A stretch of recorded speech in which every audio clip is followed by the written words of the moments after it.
a choice right now, between fear and love. It's just a rock. Out of the dark night of ignorance and into the shining light of truth.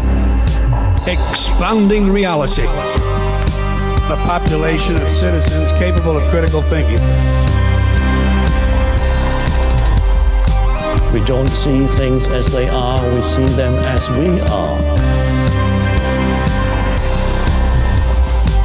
There's a level of reality where everything dissolves into an ocean of energy. We empower our experience by insisting on our authenticity. That's very profound. Very.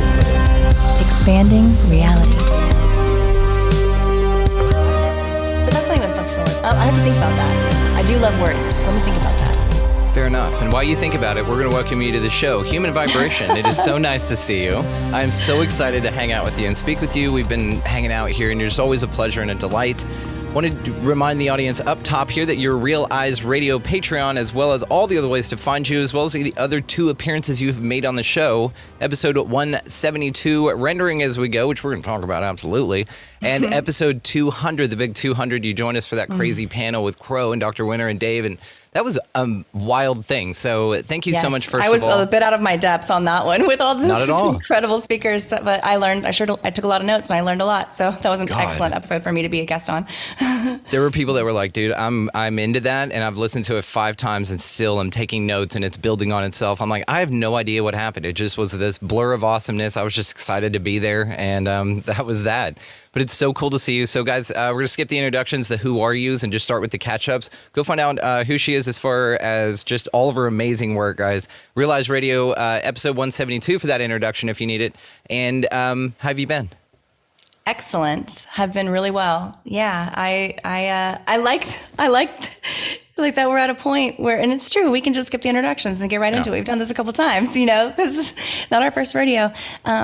It's great to connect with you again. Yeah, we had a nice chat before we started recording, and just really, really wonderful to be in this space with you. And you're an incredible thinker, and you're open-minded, and you've got so much joy in your heart, and you kind of approach your discovery process with all of that, and it really shines through. So good to be here. So I've been doing great. Yeah, I've been doing great. Good. Well, it's fascinating what's going on around us, or from us, or within us, and is projected. And the toroidal field feels like it's being infected by some crazy parasite, or has been all along, and now it's struggling to survive, and so it's being rooted out. And I don't know what the fuck's going on, dude. I'm on the other side of some craziness right now. It looks dark and empowering at the same time, which is fascinating. So what is your read on the land, the zeitgeist right now as you detect it? What are you feeling? Pardon me, I do have a little bit of a cold, so if I have to pause to cough, so be it. But my things are getting downright silly. Things are getting absurd. The absurdity and the chaos is at such an incredibly fever pitch, so high. I feel like we're at some sort of conscious boiling point. I don't know how much more we can take of the nonsense before everyone sees that it's nonsense. Do you think everything it's possible? If you had asked me on a different day, I might say no. I might say there's some people that are just never going to see, and so be it. But that, I'm positive that a growing cohort can and will, but some may never. But I have a feeling that can't be really explained other than just this gut innate sensation that we will reach some sort of tipping point. And I don't think that has to be a vast majority. I think it can be a strong minority, that we can reach a point where there's enough awareness that it's just inevitable. It just will happen. It just, like magic. It's something that I don't think we've ever seen. And so therefore I can't really properly describe it, but I think it will be as swift and immediate as like the lifting of a veil from a bride's face. The apocalypse actually means to uncover or reveal. It's a swift revelation of clarity. Apocalypse does not mean fiery destruction, death, and collapse of everything we know and love. That's how it's painted in this fiery hellscape, apocalypse, but it's not what it means. It just means to uncover or reveal. Might be experienced that way by the people who want to stay in the shadows. I think so. I think it becomes almost comforting, these disaster scenarios. People actually take comfort somehow in the notion that at any moment Kim Jong-un could just blast us all into smithereens. He can't. Yeah, that's the follow-up question. Can he really do that? Does he have a button, or is it just like plastic and not plugged into anything? I'm sure there's a button. I'm sure there's a button. What that button does is not what they say it does. Fair enough. And I don't think any country, any governing force, any outlandish, outlying faction, anybody, I don't think anybody has nukes in the way that they've been described to us over our lifetime through Hollywood and through comic books and through war games. And through, Oppenheimer just was released. It's just propaganda. I don't believe that there's actually an arms race in that manner. There's the ability for a global annihilation. I don't think will come in that form. I don't think it can, and I don't think it ever will. I think the global annihilation that actually will come is the annihilation of the illusion, the destruction of the illusion, the lifting of the veil. And that's why we're always shown that type of threat. I think that's why we're always shown this threat of destruction of all. It's a mirror. It's not a mirror. Maybe a facade. I don't know. It's a reverse of perhaps what will be the destruction of the illusion, the shattering of the mirror. Yeah. Yeah, I'm thinking this idea that Kim Jong-un, let's say that one day... What a silly character. My adorable. God. Adorable. He's adorable. You think every time you squeeze his little cheeks, he just giggles, I love it. What I think, though, maybe they get tired of this shit, right? Maybe one day they pull everyone aside and say, okay, look, we got to tell this little shithead that there's an emergency, and we run him down into a bunker. And they've used all their resources from not feeding their people and took all that money and produced a video, maybe, of bomb footage. And they say, hey, look, we actually launched nukes and we destroyed all of everything. Look, here's footage of it. And it's little models. He wouldn't be able to tell the difference. He'd be clapping. And it'd be like little explosions of the U.S. Capitol blowing up in Russia and everything. And they'd say, like, great victory, great leader. You did it, everything's done, but you got to stay down here now because it's all radiation to shit, and this was a good call, but great leader, you got to hang out. We're going to go over here and sacrifice ourselves, but here you are. And they just sort of lock him in a bunker that'll let him last, maybe, I don't know, I'd say just lock him down in that thing and then just give him constant replays of that. You know what's funny? And then scale it up to all world leaders, honestly. This is already all war. We're in the bunker. We're Kim Jong-un in the bunker being shown these pictures of total annihilation. The theater in Ukraine. It's not happening. It never has. It's not happening the way that we're shown. Yes, there is tactile illusion on the ground. And Les Luthor, he's a great one to have on the show if you ever want to talk about the illusion of war and the theater of war. And it's a very hot button issue to say everyone's okay. It's very controversial to say that these days. But it's theater. These countries are not fighting against each other. Yes, they make it feel very real. Yes, they make it sound very real with the sirens and the smoke in the distance, and and military games. They even call it the theater of war. They really tell us everything. It feels very real. It's like if you were going into a haunted house and you did not know it was a haunted house, and you really thought the chainsaw guy was after your ass. He makes it seem like he is. It's such a funny prank to pull on a friend or something. I just picture this like nefarious, I don't know, bachelor party or something. They blindfold him, they take him in there, and they're like, yeah, dude, there's chicks everywhere. And it's this horrible. My gosh. That's like the next level of escape room. It's like surprise haunted house. Like you take someone to a real scenario, and then all this really horrible stuff starts happening. Are and they you don't know ready for it's the real. reality show to pop up in our reality because we've been talking about this as if they've been producing it for I can't months? wait. I can't wait. It's going to be a good show. I'll watch it. Yes, It's gonna be a great absolutely, show. absolutely. Or and they'll send like but Very I well think they're conceived. It will be, but but it will be. But then also maybe they introduce these freaky woo woo concepts because everybody's freaking out looking for these things now. Maybe they do stroll a giant out or a Bigfoot and they terrify some people. Unbeknownst to them, well, sort of like a Ashton Kutcher on Fringe steroids, you know? Oh, yeah, with the punk. Oh, yeah, like a punked. Yeah. A conspiracy punked. Yeah, you've been or phenomena punked. psychological punking. Yeah. Phenomena punked. You've been phenomenal. Yeah. I don't know. It's That would in be there. really interesting. Yeah. Write us in, guys, if you got ideas about it. Yeah. But the whole escape room thing was really interesting too. I think that was trying to tell us something about our world. There's a Perhaps. reason that phenomenon swept, just came out of nowhere, and everything was escape room this and escape room that. And it was kind of close to 2020. It was in the lead up to 2020, right? That we had these escape rooms. Yes, that's when we did And our then first we went one. on lockdown. And pun intended, yeah. I mean, literally, yeah. Pun absolutely intended. Now, Always we intended. crushed it at that thing, by the way. We got out. Have you ever done an escape room? I haven't. But the joke that I say is that I've lived in one. Yeah, I've been living in that's one right. for quite Yeah, some you're like, time. "Ba-dum-bum." Yeah. Been there, done that. Right. Well, they're a lot of fun. If you ever want to do one, they're interesting. But this is a wild, wicked place, and you said escape room, and that entails that we're under some sort of lock and key.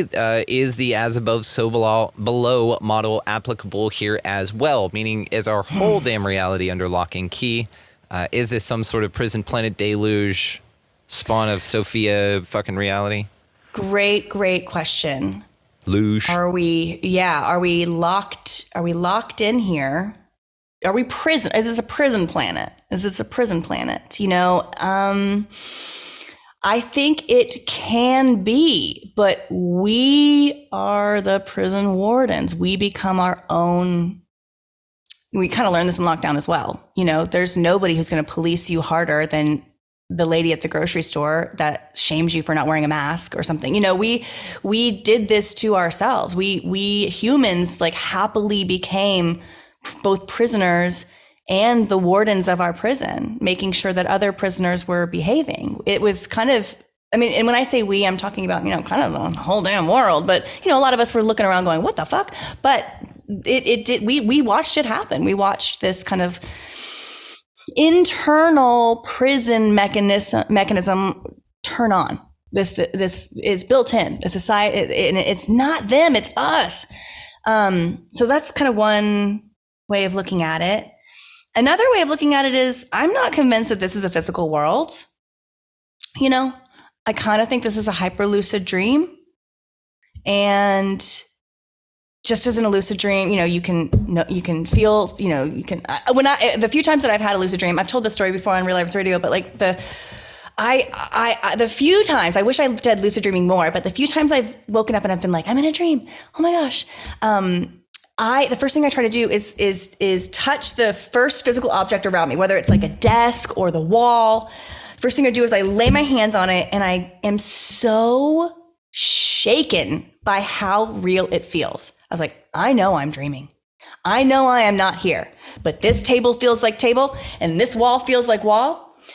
And then usually right after that, I wake up. And the other thing I try to do is I try to shake other people and wake them up, but they just pass me right by. Nobody wants to engage with that in the dream, which kind of sounds like real life too. But so then I wake up.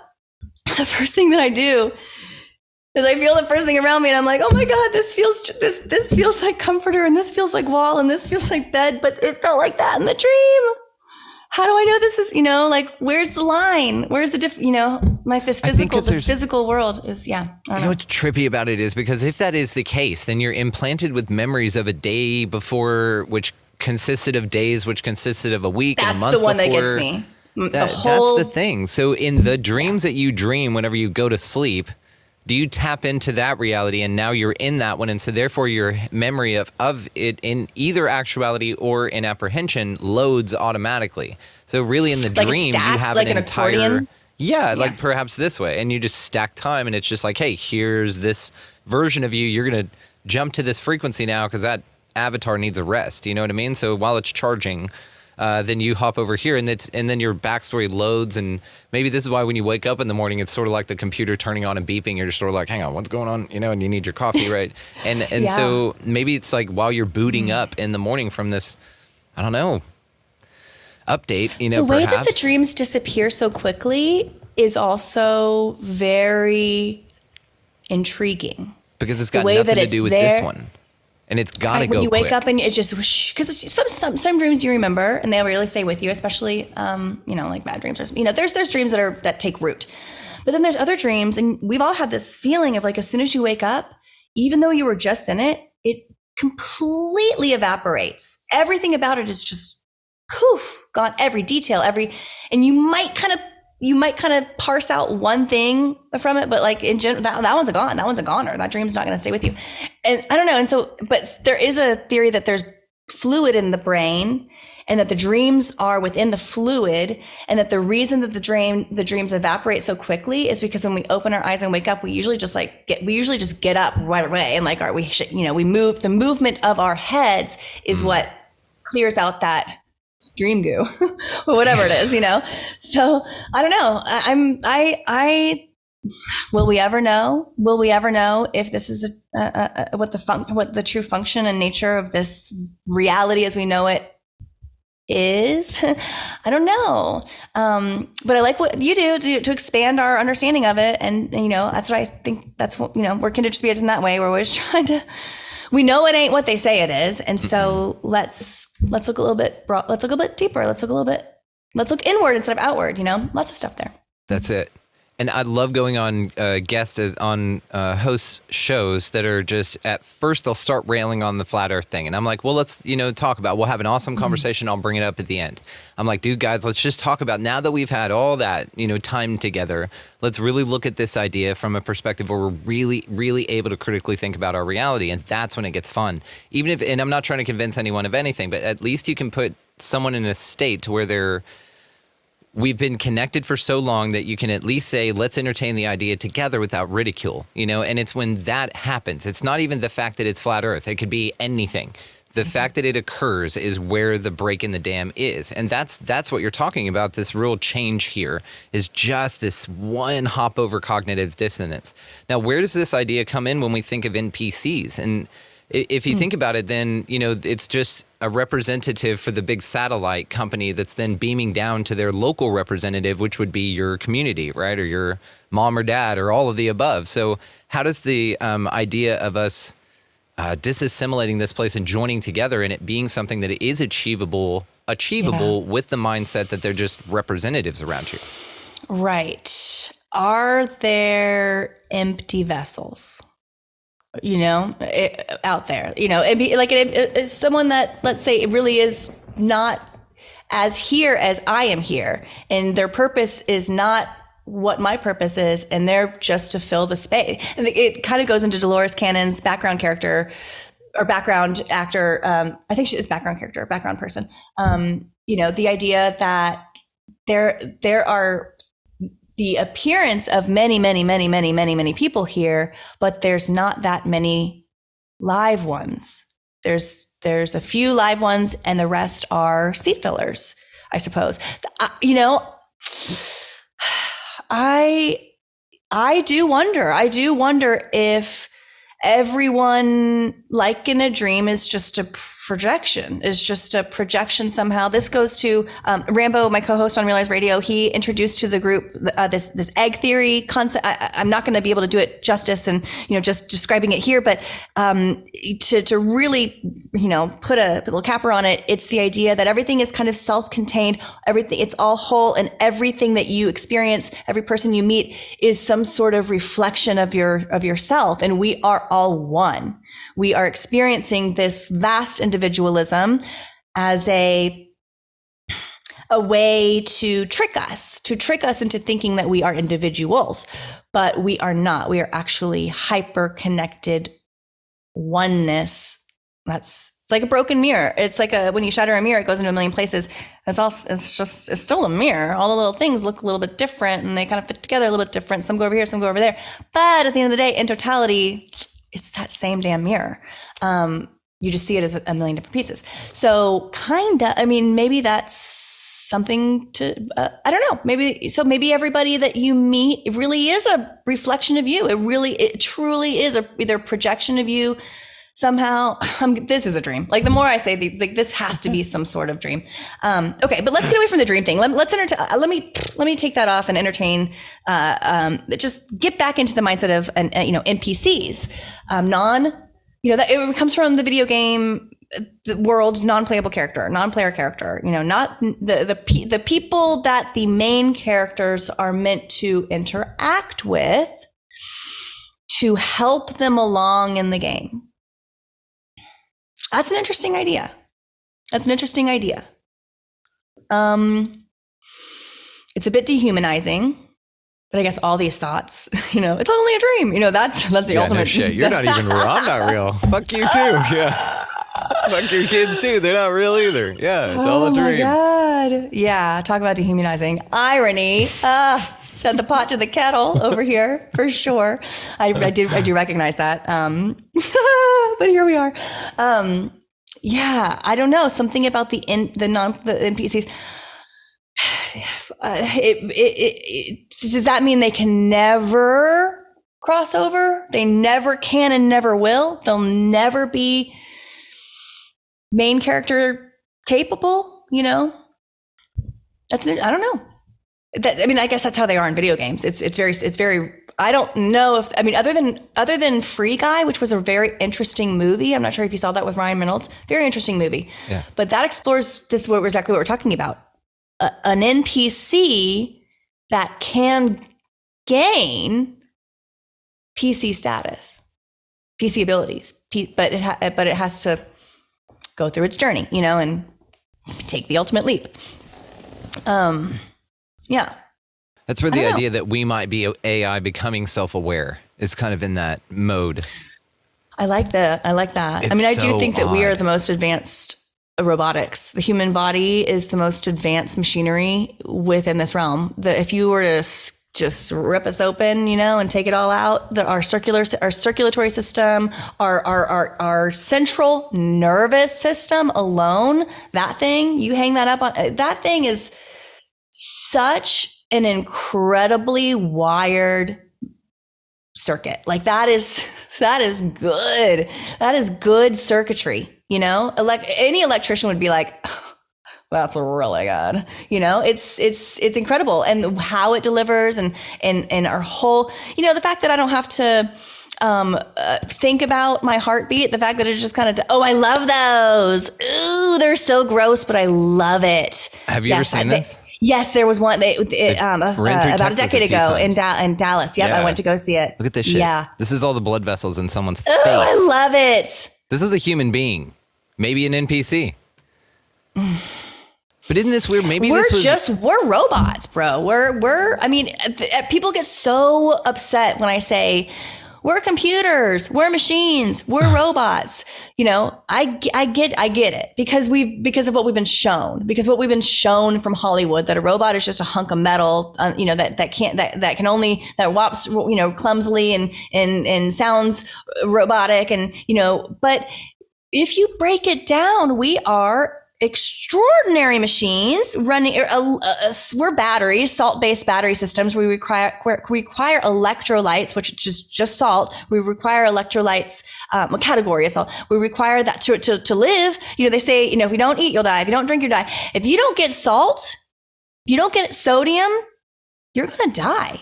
Your system will shut down.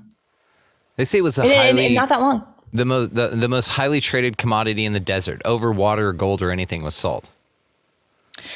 And it was the first, the reason we call it salary wages is because the first form of payment, so they say in deep history, which I don't really believe in deep history, but I like the wordplay that we were given. Oh, we're going to talk about salary was because we were paid in salt salary.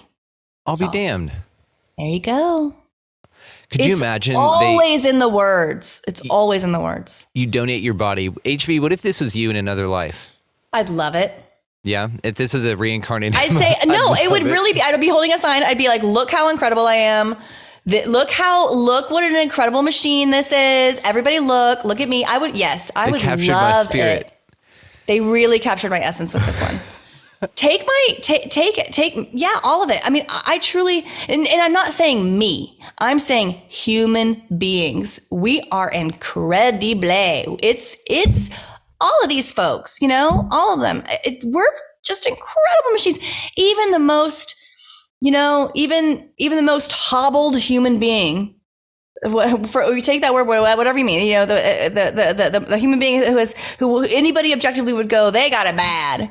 It's still just extraordinary that how the mind, how the wiring, and the fact that I don't tell my liver what to do, just does it. I don't tell my heart what to do, just does it. The fact that it's an autonomous machine within this thinking machine, I can't even begin to fathom how extraordinary we are. And I'm sorry if I sound flippant by saying we're a machine, but gosh darn it, we are. Oh, it's good. You have a reverence for your vessel. I love that. I think it's awesome. I will say it's a lot like what I say about my car. I've got a 2010 Scion XD. That's right. Settle down. I know. Wow. I know. And do they make Scions anymore? What's that? No, they don't actually. No, there's a dead thing. So when it goes, anyway. But I love that damn car. It has been, I've had it for that. They were very cool. I got it after a year after it was made, and I've never had to replace the clutch. The brakes have been amazing. Everything has been amazing on that car. So it's sort of I don't know, this body maybe. My point is I think it's interesting. Take care of it, yeah. Right. To absolutely take care of it. But whenever you think about something can hop in here and take the wheel, this idea that whenever you're drinking a lot of alcohol, that something can hop in, or spirit possession, or any of these kind of things, that's fascinating to me, which then automatically negates free will in my idea. We can talk about that if you'd like, but I think it's very interesting, this idea that we are just vehicles, and who's to say that we're maybe I'm a lizard person on the other side, you're like a Pleiadian squid being, and we're playing this game from opposite sides of the universe, and every time we tap into dream sleep, we tap into these avatars, and every now and then me and you meet up for a conversation about what the fuck is this dream kind of conversations. I love think it. Yeah. The idea that this though can be apprehended, automatically doesn't negate sort of this idea of NPCs, and when we talk about it, it can be dehumanizing, but that's not here. Our audience is so emotionally mature, it's not even funny. So that's the idea, though, that it doesn't necessarily have to be empty. It could just be, like you said, not under the best of intentions. And it could be sort of this archon testing you. It could be sort of this embodiment of what Castaneda called the mud shadows, right? These things that just morph up and just fucking... got you, bitch. That's the haunted house, honestly, is this whole place right here. Is these things that you're not a real fucking person. And you see weird shit. I saw the weirdest video of Elvis turning into a lizard person in front of a little girl the other day. Did you see this? I've seen a couple shapeshift videos. Yeah. Okay. Yeah. So sometimes I wonder, this is so easily just created, manipulated. It is. But I think you said something a little bit earlier about the alcohol. And I'm not spirits. trying to... Exactly. They call it spirits for a reason, and not to completely. I'm not a 100% teetotaler, but as I've progressed on this spiritual journey, I certainly do not take in alcohol casually. I do not, and I cannot now. My vessel rejects it outright. If I have a sip of wine, I will feel it. I will feel the alcohol in my system for days, no matter how micro. Okay, all that said, I do think that there are periods in a person's life, and we can kind of slip in and out of them, but where we are acting in such a way that make us a little bit more attractive to some sort of vampiristic energy situation, or some sort of demon host of some sort. I don't have the right language for this, but I do think that we can give up the wheel to our vehicle without knowing. We can hand over the keys, hand over the, just say, Jesus, take the wheel, but it's not Jesus, but that concept, I think that there are certain things that we can do, certain behaviors that you can be it is not just boo, drugs and alcohol bad. I think that there's certain, even gambling, and it's not even just the vices. And people can have relationships with anything that kind of create this welcoming for an autonomous experience where we're really not the one driving anymore. And you don't know it. You don't know it until you kind of take back your life and take, sometimes you have to like, oh my God, I do the same thing every day. Like, I didn't even realize that this had become a highly destructive, habitual situation, and then you would just, I don't know. So can we move ourselves into a position where we are to be overtaken, just like on a chessboard? Yes, I think we can.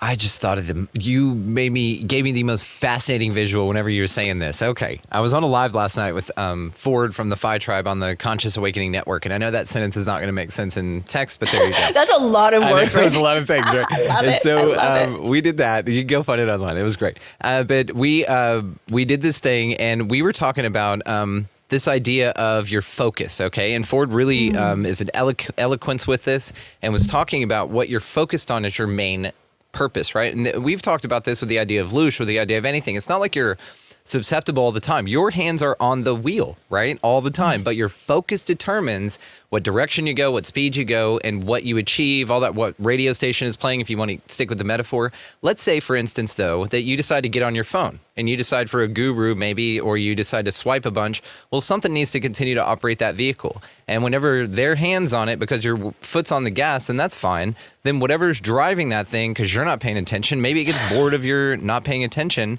and just decides to kind of turn the wheel a little bit and see if you're doing anything. And no, you can now take these little bumps and things because you're so preoccupied with the option of experience rather than steering your own ship. And this is a metaphor for so many things.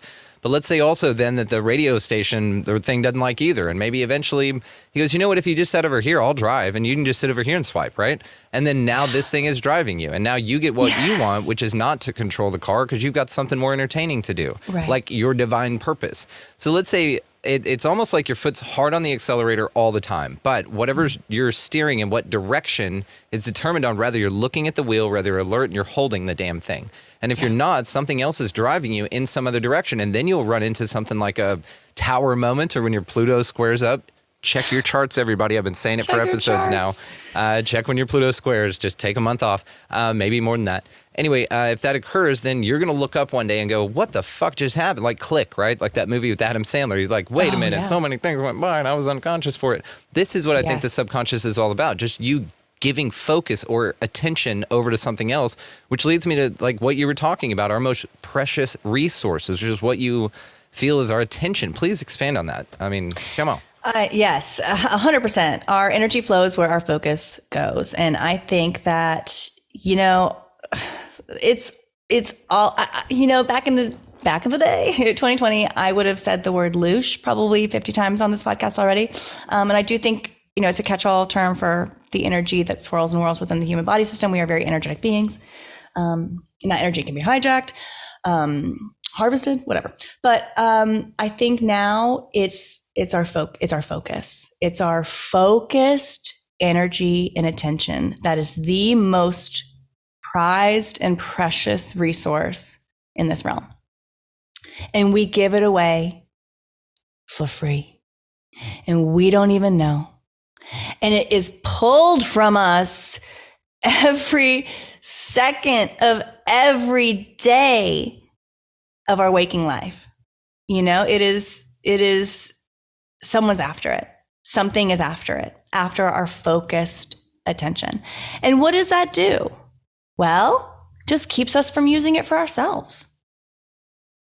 That's ultimately, honestly, I used to focus on all the individual illusions and all the ways that they're lying to us, blah, blah, blah, blah, blah. Dominic Ramsey done like this, purples, I've just, all that. But nice show. I've come to a place. Yeah, we have shows on that. We've recorded on all those things. Just go back and listen to the old ones. But because they are important, they got me here. Absolutely. But now, it doesn't matter what it is. It doesn't matter if it's space. It doesn't matter if it's dinosaurs, which I both think are fake.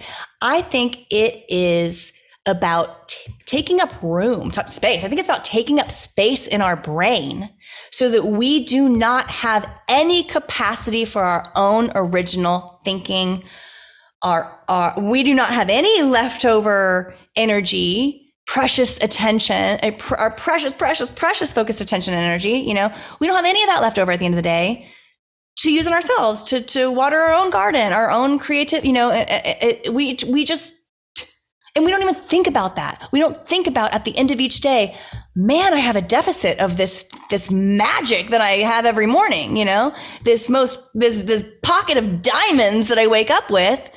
I'm just happy with the hole in my pocket. You know, I'm just happy, just letting them go on the sidewalk every which way, get home with none. Happy with that, you know? And I think that doesn't matter what the illusion is, they're both words work there. It doesn't matter what it is. It's the fact that it is happening, and it can take every form imaginable. If we're focused on it, there's a reason for it. Like it's because it wants that focused attention. And I don't think we realize that, like, there's light going in and out of our eyeball. There's a transfer. Like, it's not just the light on our screen that shows us these pretty pictures. The light itself is information. Outside of the picture it's creating, there's transfer. There's light transfer into our eyes at all times. We're being programmed by their programming. We are being sent information through our eyeballs all day, every day. You know, I don't even know what the sun is. I kind of think that's a spot. I don't think it's real. I don't think it's out there 93 million miles away in space. Don't believe that for a hot second. But I do think it's a light. I think it's a projection, obviously. And I think it's a real big one. And I think it's a real big source of programming, of information. I'm not saying that's good or bad or the other. Maybe we need it to just grow in the world, just like plants, and they call it, you know, photosynthesis or whatever. You know, maybe we just need all that information brought in somehow. I don't know. There's something about our eyes that I'm really fascinated with now. They're little black holes in the middle of our face. They're just gobbling up whatever light indiscriminately. If the light goes into the eye, there's no one at the gate. You know, we just let it in. And that's what I think is so, I don't know. I think that there's a lot of horrific imagery that's put on us right now that it's just getting through the gates. We don't need to see all that. There's some bad stuff getting through the gates. Let me show you something fascinating to what you're talking about here. I'm so grateful for you. So grateful for how cool you are and how awesome this is.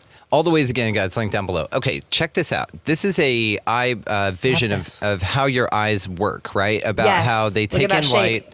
Yeah, they take in light and then reflect here, and they're processed through your frontal cortex first. Your mind interprets what you see before it shows you. So you're actually censoring yourself, or something is censoring you before you even take it in. But notice the cross pattern here. For everybody, how the symbol looks here with these circles, with the back hook, and then this here. And then I want to show you the seal of Satan. Now, the seal of Satan is actually an ocular diagram, really. This is going to take us to some gift shop, but you get the point. What I wanted to show here was, again, geez, tap dancing Christ. See, Satan's getting in the way. Not today, Satan, get. Not today, so Satan. Here we are. Okay, so if you look at this, and I don't have a side-by-side, but we'll toggle. And this, it's just interesting to contemplate that. Yes, and it's also called the sigil of Lucifer, and Lucifer means light bringer. So it's not at all. And actually, if you look up the physical properties of light, it'll show a diagram with a candle, and it's the same. And also, if you look up penumbra, look up the word penumbra or umbra above shadow, or with an A. Oh my goodness. Oh no, it's a EA, strange word. Umbria. UMBRA. You have the right one, but maybe umbra shadow, and it's UMBRA. Shadow. It's called the umbra of a shadow. It's the word for the darkest portion of a shadow. But if you look at that diagram, you get the same damn thing. And it really is all about delivering of light into our eyes. And look at, the candle there. You see that same one, that little candle, candle shadow flame. This is just the sigil of Lucifer is a representation of how light enters our eyes, the light bringer, sigil Lucifer. It's very interesting. So do you think blind people are better off? Ooh, this is a great question. Once I was asked if I would rather be deaf or blind, and I answered blind. Yeah, same. Music. Yeah. Too cool. Cartoons. Yeah. Fuck, I'm an artist too. Music. I'd still pick music. Yeah. And the ability to communicate readily, I think I could still do if I could hear. But, language is so tethered to your ability to process the sounds that you hear at development of language. I've got a pretty intense imagination. I think I would be fine in my own world that I cooked up, and I just never.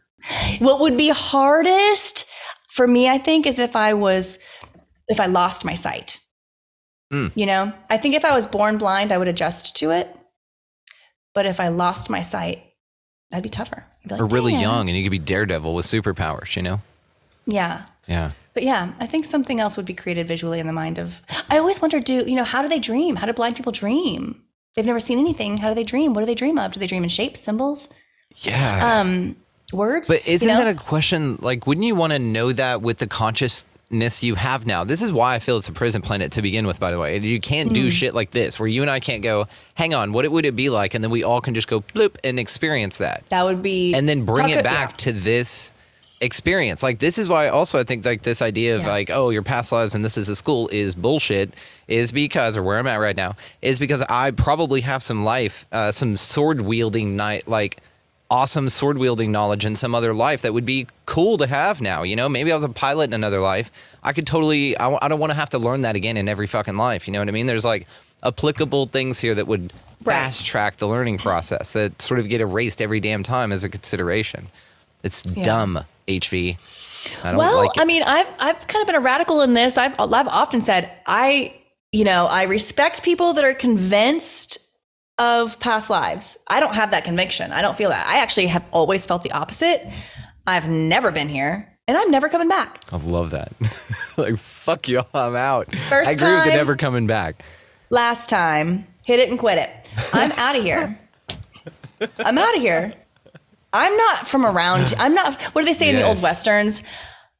She's not from around these parts. She ain't from around here. I'm not. I am not from here. I am experiencing this place for the very first time. 1 star. So that at one time, and so I can get the hell out. And I don't know why, but I have always felt that, which is so interesting because I've heard many people, even as a kid, I had this feeling I was a stranger in a strange world. And I've heard so many people talk about past lives, and I feel that. I feel for them. If you really feel that inside, then I think that means you did it. Like if that's your innate inner feeling and you were just kind of born with this sensation, I think it's for a reason. I was born with an opposite sensation that I'm brand new. First time, last time. Yeah, I don't know why, but I feel very strongly about that. And I don't know why. Like a super AI consciousness dropped in here that's rapidly going through this process of becoming self-aware. Yeah. Yeah. It's wild. This is a weird place. It keeps getting weirder. It's weird, wild, and wonderful. I love it. The synchronicities, the synchronistic element of life, the ability to think of something and then to see it and kind of share it and then see it just represented right back at you in the physical space right in front of you. It's like, it's so magical, and it makes me really appreciate this place more than I ever have. And, it took me many years, a lifetime really, to be able to truly feel and know that every single person that I cross paths with has a purpose of being in my path, and I have a purpose of being in their path. And I should just, no matter how small, I should see what that is, Yeah. You know what I thought I'd say? You inspire these the coolest things when you talk. I don't know if other people tell you this, but like I'm a sort of a kinetic learner. So as you're speaking here, I've got other things going on in my mind. I don't know if this is experienced by everyone, but as you're talking about it, it's going to X-Men, but the X-Men presented this in a way that was what you were talking about was just so cool. So Professor Xavier sitting somewhere, he's communicating with people. He's communicating with one lady, right? Through the mind of all these other people in a train station. So the communication as she like calls bullshit on one, she like goes, stop doing this or whatever. He'll like let that person go and they go, oh, and then they just keep walking off like they had missing time, right? Like a couple of seconds, but there it is. Then as she's walking, like telling this dude to fuck off, he inhabits another chick, takes her mind over, starts speaking through her, looking at her directly, therefore knows everything. And then as he then moves on, and it's several characters in a row that this occurs with, and it's a fascinating visualization for what you're talking about. But if you scale it to your whole goddamn life and think that there's a Professor Xavier with his own motives, by the way, that's speaking through all of the little avatars that you come across in the game. And maybe that's your higher self. It gives me the chills, yeah. But there have been, I mean, I have this sensation so much now, or this experience so much now, where I will pass like a passerby conversation where I hear just a tiny little snippet of, just a much longer thing. And it is a word or phrase that is so top of mind for me. And something else that I've noticed is it kind of doesn't even fit into what they're saying. Like it seems like the small level of context that I do get, I'm like, well, I don't even know why they would be talking about that at all based on what they were talking about. But it's almost as if I'm meant to hear certain things at certain times as I go throughout my day. And the timing is just so perfect. I like to say time is an illusion, but timing is everything, because there's just something, there's the precision of the sync is just too perfect to be coincidental. And it happens too often now to be, I'll be doing a tweet or writing on our Discord or whatever, and I'll be saying a very specific word, and I'm also listening to a separate podcast is just in my ear in the background. And as I write a word, just like within a micro millisecond, not after, not before, but kind of just as I'm writing that word, it's spoken on the show, on the, no matter how far back the episode was, doesn't matter. Like, it's just the present, past and future don't matter. It's like, that was an episode from 2016, but that doesn't matter at all. It just shows that there's a presence that's beyond anything else. Yeah. But what do you think that presence's intentions are? Do you trust it? I think to show us that we're making this place. I like to say we render as we go. I kind of think we're influencing this realm far more than the realm influences us, but we just don't know it. And so we're not moving in a way that shows that does that embodies that. Instead, we're doing and I say we again, as like global society, we're kind of stuck on this ridiculous loop, this rat race, as it's called, the game that we're all kind of, and I think that just in doing the game, just in being trapped in that loop, I mean, people don't even realize that their goals and dreams and aspirations aren't theirs. They've just been baked into their brains, and that's why they want to be a physician or get whatever, back in the day, the people that were natural healers were the doctors. It wasn't about who's going to be the most profitable surgeon. It's all of our goals and objectives are completely 180 from what they truly could and should be. But, I don't know, I'm off on a tangent about how the world should be. But, I do think that we are just given us, it's a sale of goods, and it's worthless. All of it's worthless. Look at this but garbage. we buy it's garbage. And we're like, ooh, is there some extra garbage back there? Because I think I might go through this garbage pretty fast, and I want to make sure there's a good supply on the other side. We're fiends. We're fiendish for the garbage. It's so good. It's so accurate because it's so silly. That's the It thing, is though. silly. So I'm at this absurdism part of this. I've got a little Yes. pooter tutor, this little fart thing that I keep in my pocket now, and I take it around and I just do it in public. It's phenomenal. Okay, let me hear it. Let me hear Oh, it. okay. Yeah. You gotta kind of lick your hear hand that. a little bit. You gotta wet the whistle. Yeah. Hang on. Yeah, and then you can do little.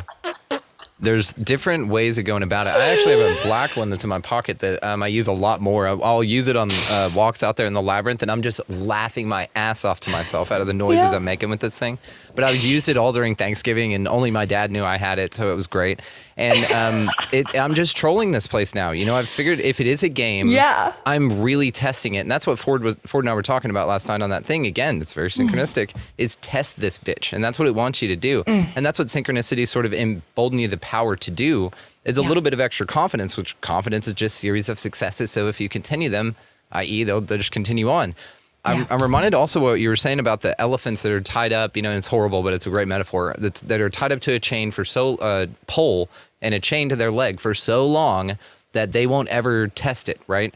And so you can tie them to these little blue chairs that blow away when you fart on them, right? Then they'll stand there for their death and like starve and shit. And so that's what essentially this is us figuring out that, hang on, the dude, we're not tied to a pole anymore. The chair's there, and actually this is all bullshit. Yeah. We are untethering ourselves, you know, and you know, it's even because we are now stepping into the absurd, and it's kind of, we might sound just absolutely batshit crazy to, you know, a certain observer, but you know, it's untethered thought. It is outside. It is away, completely separated from the way things are seen to be. You know, the idea that this tiny little stick in the ground is going to hold this mighty, massive elephant. You know, but you know, it's just a matter of, you know, first that initial programming. If you can get that idea locked in, you're good for life. You know, generally, but. Here we are, elephants that are testing. We're untethering ourselves from what we now see are just tiny little sticks in the ground. It's all the systems are all built on sand, and it really is absurd. It's downright silly. The politics is so silly. They're Muppets. They're literal Muppets on stage. Get a picture of John Kerry. I encourage anyone to look at a current photograph, any photograph, doesn't matter which one, they're all going to show the same thing. He is a 100% Muppet man. It's, you know, homework for the, it's a Jim Henson. Not even a good one. That's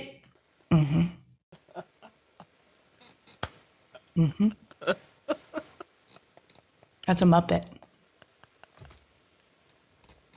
Yeah. I like it. I like already there on the suggested images. It already has the templates of Herman Munster and Easter Island.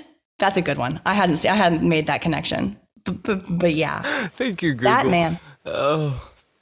Batman. God, I'm crying. This is so you're fucking. It's not just him. It's all politicians. They're all and it's now coming to light. This George. I'm not sure how plugged in you are on the political realm because it's all just circus. Doesn't matter. All. But great. there was a politician recently. It's been going on for about a year that we've been trying to take this guy down. But he was caught for his completely fabricated backstory.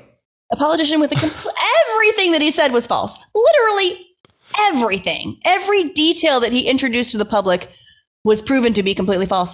And he's been shamed for it. But that's every politician. They all have made up backstories. They're all characters playing a role, playing a part. He's being a scapegoat. So we don't look over here, not over there. It's all of them. It is 100% all of them. And it's so silly. And that's the thing, though. So what's on the other side of all of this, like all the nonsense, once you wake up from all of it and there's no more energy being pumped into it from at least a certain number of us, if that's what's occurring, You know, it's conversations like this, I think, that do that, right? We're the ones out here yelling like, yank the chain, yank the chain. Like, it's our job to find out what our job is. It's our job to find out and I think we all have a different job, you know, and I think that we all have unique gifts and unique skills, but we've never been given an opportunity to really see what those are. What lights that candle inside? Everybody's got a different thing. Everybody's got a different thing that they could just spend hours and hours and hours and hours and hours just doing, just trying, just fiddling with, tinkering with. You know, we've all got something. We've all got something. And I think that we spend so much of our life doing bullshit nonsense stuff, thinking bullshit nonsense thoughts, that we never have time to explore that. That's why kids are so cool. We back to, you know, just like the idea of childhood, and it's so sacred and it's just so magical. It really is. And you know, kids aren't beholden and burdened by the thought structures that adults are and that we impose upon them to keep this society going. You know, I don't know. I think we're returning to a childlike wonder, a childlike curiosity, a childlike approach to seeing the world and seeing the magic within the world and playing within that magic and just having a fucking great time being a kid, you know, just living, you know. And yes, we still have responsibilities of life, but hopefully we find ways of doing those responsibilities that actually fulfill us, that actually. And that's possible too. You know, to make $1 doesn't require you to sell your soul. That's just kind of how the corporate world machine operates. And so we believe that's the only way to do it. But it's not. It's not. And I think, you know, I don't know if we've really ever been modeled the right society. We're going to have to figure that out. We're going to have to make it. Yeah. We've never been shown it, so we're going to have to make it. What do you think of the thoughts that the 1,000-year reign of Jesus has already occurred and this is a post-apocalyptic world? And that's what this is. This is like the 1,000-year post-tribulation deal. If I had to put any chapter of the Bible on the present moment, I feel like we're in the book of Revelations. Fucking A. Yeah. These are Revelations. But if you started over again, it's just Genesis, right? Yeah, and maybe that's the next step, our own Genesis, you know. I really don't. I mean, I kind of believe heaven and hell just exist right here and it's of our own making. But yeah, I mean, I'm not a religious person. I don't practice religion, but I certainly appreciate the structures and the delivery methodology and the little needles in the haystack in there. I think that there's some really important things to be not even decoded from the Bible, just like plucked right out and realize that this is the true little bits. I think there's a lot, like a needle in a haystack. There's a lot of hay. There's a lot of hay in that book. But in all the religious texts, I think that there's little kernels of truth in all of them. And I don't know. What's next? Yeah, what's next for this? Wouldn't it be cool if the next generations of kids, like if everybody was raised just with parents that like had like an understanding, like it just takes one generation to change. Honestly, it only takes one generation to annihilate us all. If we just decide tomorrow, no more kids. It doesn't take that long, like for us to be gone. So just that's an interesting thought experiment. But that's not what I'm saying. I'm saying the other side is, what if like within one generation, every child that was born into a family that like practiced just a new way of living? It'd be a new world in an instant. It just takes one. It just takes one. We say that and it's easy to talk about it, but in practicality, do you think that that's, you know, are you able to keep the kid free of shit, you know, and the parents, are they able to exist in a world in this realm? No. So then the question is why don't we just stop having kids and just end this whole deluge, soul trap, fucking reincarnation cycle altogether? I'm the end of my line. But that's because I innately know that I just know it. I've always known it. At least children birthed through me, if that makes sense. Parenting is parentage. The idea, the mothering spirit. I think that can be expressed in many different ways. Yeah. But yeah, I think I'm kind of the end of the line. But I don't want. I can say that for myself, but I can't express that outwardly for anybody else. Because I got a vasectomy like 7 years ago, dude. I knew that we were done with this, and I wasn't going to drop a kid in this place. I just saw it as bullshit. I saw, maybe based on my own experience, whatever, as a kid and all that. No matter what I could provide, there were too many goddamn uncontrollables for me, and there are too many uncontrollables in my own fucking life. What makes me think that I could bring somebody else on and tote that baggage around as well? So I am done with it for my line, and that is my personal choice. That's all. Personal choice. Yeah. And also not to say that there couldn't or cannot be a beautiful way to do this that isn't quite here right now. But perhaps so. That's not to say nobody ever have kids because we're just doomed. I'm actually of the mindset that I think we're positioned for great and beautiful change. And so I don't know. It's going to be a very personal decision for everybody, like it always has been, but to that, is it really our decision, or have we just been sold this little Disney family, this idea of, the Full House vibes, like it has to be we have to procreate, we have to have families. I mean, we wouldn't be here were it not for our ancestors, so they say. That could be the big. I mean, man, But think of how easy it is to get pregnant, and then think of how people who have their shit together, have a lot of money or whatever, are well-to-do in the sense that they're very able to provide a stable life and all of that, and they have a challenge reproducing. It's almost like a mechanism from, let's say, a simulation. Let's say that folks who are struggling to provide the basic necessities will then just be churning out kids. The old joke, if you look at them, she'll get pregnant. You know what I mean? So what is that movie? It's on the tip of my tongue. Idiocracy. Yes, where they're standing there and arguing and from the trailers. Such a good movie. And this is not to any particular type of person. What I mean to say is just the fact that reproduction is so easy here, and that you can do it at any time early on. The fact that babies are just springing up, but that nobody's ready to have them. The people who are ready to have them have a tough time having them or creating them. Also, it seems like a switch that can get flipped, kind of a thing. And then it creates loosh. Plus, you're creating situations within those entities now that are guaranteed to set you up these loosh payouts. Oh yeah, there's line. nothing more loosey than the nuclear family. Dude. Talk about an explosion, That's what I'm saying, town. Though. Yeah. Is that the key to it, though? Is that this, you think of the Cabbage Patch babies and these foundlings and all this shit just sort of happening? I think that, I don't know. I think that there's something that the idea that, the first generation is called the lost generation. Right now we're on what, generation alpha? But if you look at the first documented generation, it's called the lost generation. That's such an interesting name. It almost seems like people who wandered into this place. I kind of think almost like in the show Westworld, I think that there was like an early generation of maybe all NPCs, maybe there was like the first generation was born into a world where it makes more sense if they're the orphans, so you don't even have to worry about like the families, they're just all orphans, make them all orphans. And then they show up and begin their lives, and they meet each other and begin their families, and then it's all procreating from that point on. But there was a generation one that was introduced, not created naturally.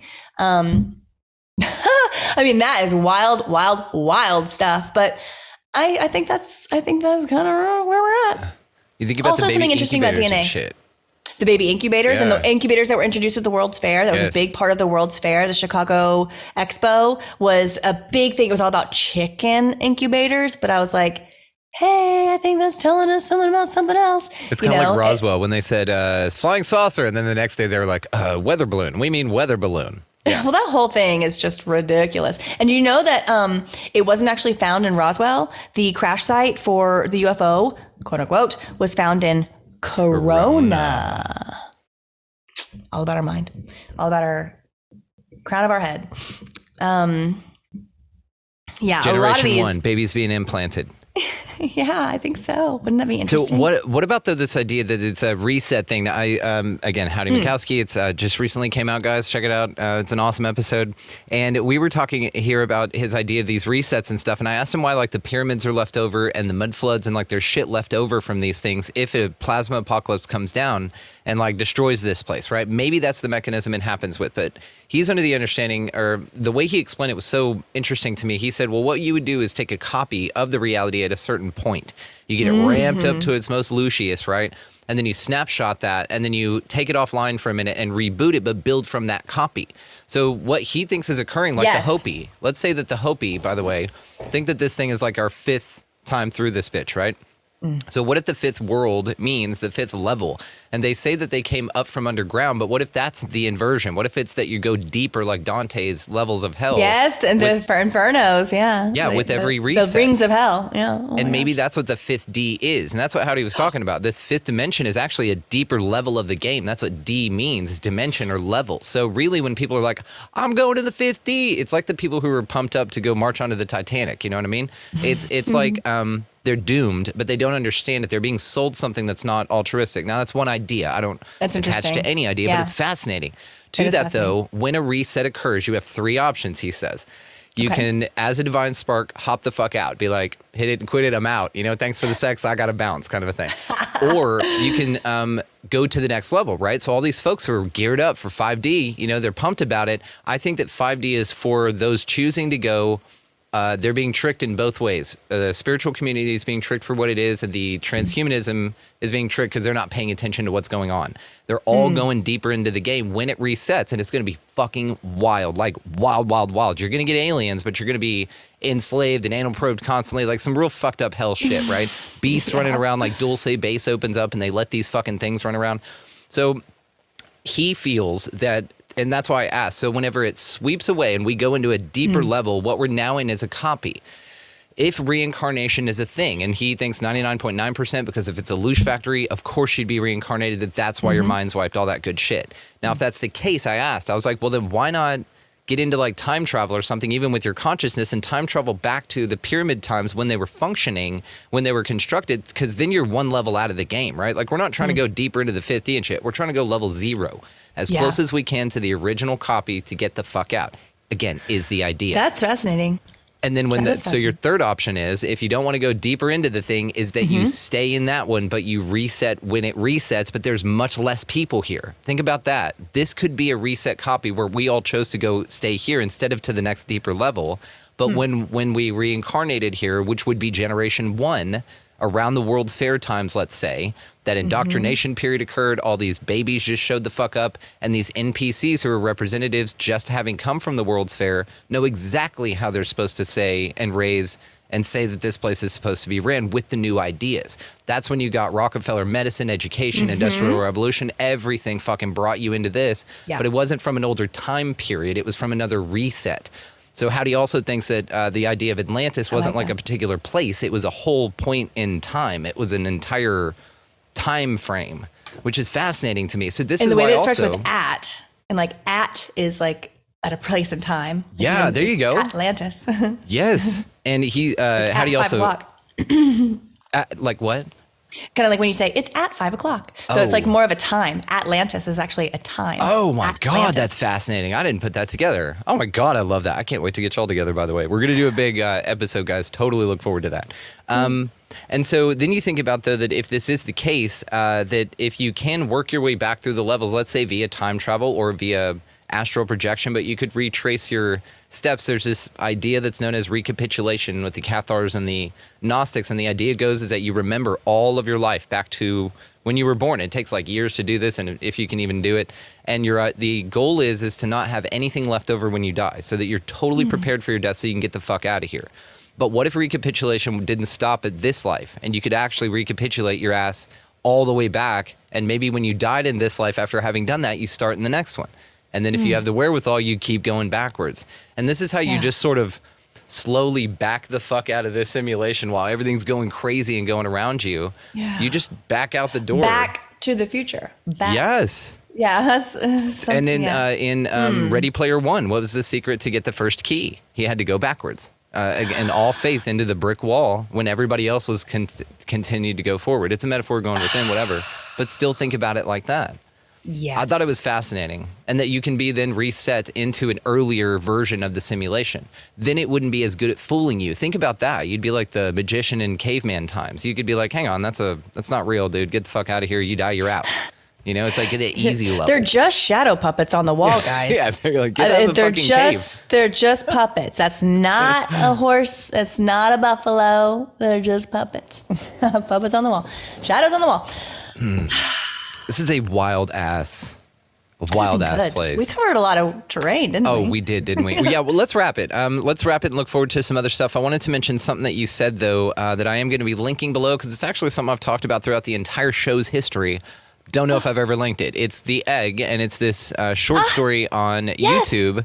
And that's exactly what Rambo introduced, that video. And it's so... It's I'm going to link it. So many ideas in our brains. Oh my God. Yeah. Yes.